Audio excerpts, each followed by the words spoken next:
நன்றி செலுத்துகிற வார்த்தையில் மட்டும் பத்தாது, வாழ்க்கையில் வேணும்னு சொன்னால் நமக்கு கொடுக்கப்பட்டதை நமக்கு தேவைக்கும் மற்றவங்களுக்கும் பகிர்ந்தளிக்கணும். அந்த எண்ணம் நமக்கு வேணும். அது நன்றியோடு இருக்கிறது. உங்களுக்கு இறைவனுக்கு பல நிலைகள் இருக்கிறது. நன்றி செலுத்துகிற வார்த்தையில் மட்டும் பத்தாது, வாழ்க்கையில் வேணும். வாழ்க்கை வேணும்னு சொன்னால் ஒவ்வொரு எண்ணமும், ஒவ்வொரு பேச்சும், ஒவ்வொரு செயலும், ஒவ்வொரு பார்வையும், நம்முடைய பொருள்களும் அவனுடைய பாதையில் செலவாகணும். நம்ம வாழ்கிற வரைக்கும் இந்த உலகத்தை எவ்வளோ காலம் வாழணும் தெரியாது. ஏன்னா நிறைய நம்ம பாதை பண்ணிட்டோம். அது பரிகாரமாக நான் பொறுத்து செஞ்சு மன்னிக்க வேண்டியிருக்கு, குணங்களை செலவு பண்ண வேண்டியிருக்கு, மற்றவங்களுக்கு உதவ வேண்டியிருக்கு. பிரார்த்தனை முதல்ல நல்லா இருக்குன்னு நினச்சா போதும், அதுக்கு மேலே ஒரு பிரார்த்தனை இல்லை. மற்றவங்க நல்லா இருக்கணும் அப்படின்னு நம்ம நினைக்கிறோம். நல்லா இருந்தால் நல்லா வச்சுருந்தா பிடிக்க மாட்டேங்குது. எல்லாம் நல்லா இருக்கும்னு நினைப்பு வருது. அது இறைவனுக்கு வரதுக்கு முன்னாடியே வந்திருக்குது. கடவுளே எல்லாம் நல்லா இருக்கணுமே நினைக்கிறோம். ஆனால் அவங்க நல்லபடியாக வச்சுருந்தா பிடிக்க மாட்டேங்குது. பிரித்தறித்தன்மை இல்லாமல் எப்படி ஒரு கஷ்டங்கள் நமக்கு ஒரு செய்தியாக வரும்பொழுது திருப்பி நாளைக்கு நமக்கும் வர இருக்குதோ ஒரு எச்சரிக்கையாக, அதே மாதிரி நல்ல செய்தி வரும்பொழுதுமே நமக்கு நாளைக்கு இதுவும் வர இருக்குது. ஆனால் நம்ம அங்கே பொறாமப்பட்டதன் காரணமாக தடுக்கப்பட்டிருக்கு. ஒரு நல்ல செய்தி வருது, அவங்க நல்லபடியாக வாழ வைக்கப்பட்டிருக்கிறாங்க, அமைதி நிம்மதியோடு ஆரோக்கியத்தோடு அருளடிப்படையில் வாழ்க்கப்பட்டாலும் சரி, பொருளடிப்படையில் வாழ வைக்கப்பட்டிருந்தாலும் சரி, நம்ம மனசு அதை ஏற்றுக்கிறது கிடையாது. அந்த மாதிரி யார் சொன்னால் பிடிக்கிறதும் கிடையாது. முடிஞ்சதுக்கு நம்ம அதை பற்றி குறை பேச ஆரம்பிச்சிடுவோம்.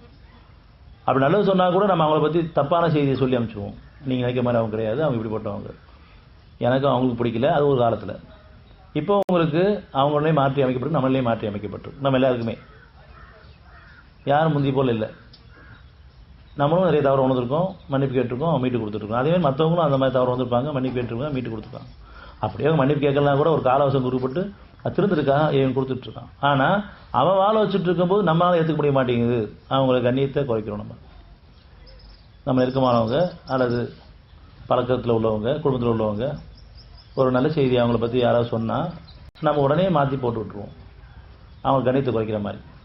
இதெல்லாம் தான் நமக்கு நன்மைக்கு தடையாக இருக்குது. நாளைக்கு நமக்கு ஒரு நன்மை தடைய காரணமே நான் மற்றவங்க நல்லா பிடிக்க மாட்டேங்குது, நல்லது சொன்னால் கூட பிடிக்க மாட்டேங்குது, அந்த எண்ணமே ஏற்றுக்க மாட்டேங்குது. இதெல்லாம் நம்ம அகப்பாடில் பார்க்கும்போது தெளிவாக கிடைக்கும், பிரித்தறிய முடியுது. ஏன் நமக்கு நன்மைகள் எல்லாம் தடுக்கப்படுதுன்னு சொன்னால் நான் தடையாக இருக்கிறேன், தடுக்கப்படுது. மற்றவங்களுக்கு வரக்கூடிய நன்மைகளை நான் தடையாக இருக்கேன், எண்ணங்களே தடையாக இருக்கிறேன். அதே மாதிரி மற்றவங்களுக்கு வரக்கூடிய நமக்கு வரக்கூடிய நன்மைகள் சில தடையாக இருப்பாங்க. அதை மட்டும் யாரும் உணர்ந்துட்டாங்களோ, அந்த தடையை நீக்கிட்டாங்களோ, அதை மனசார ஏற்றுக்கிட்டாங்களோ, இறைவன் அவங்களுக்காக பிரார்த்திக்கிறாங்களோ, இறைவன் நீ கொடுக்கும்போது ஒன்று வந்துட்டும் ஆயிட வேண்டாம், அவங்க பெருமை கொண்டு வேண்டாம், நான் அவங்க மேலே பொறாமப்பட்டுற வேண்டாம், நீ பொறுப்பேற்று வேண்டாம், எனக்கு நீ அருளை கொண்டு பொருள் உயர்த்தும் போது நானும் பெருமை கொண்டு வேண்டாம், மற்றவங்க மேலே பொறாமப்பட்டுற வேண்டாம். யார் பொறாமப்படுறாங்களோ அவங்க பாவங்களையும் மன்னிச்சிருவேனே, அவங்களும் அவங்க திருப்போம். இப்படி நம்ம பொறாமப்படுறவங்களுக்காக மன்னிப்பு கேட்டுப்போமா? அதெல்லாம் மனசு வராது.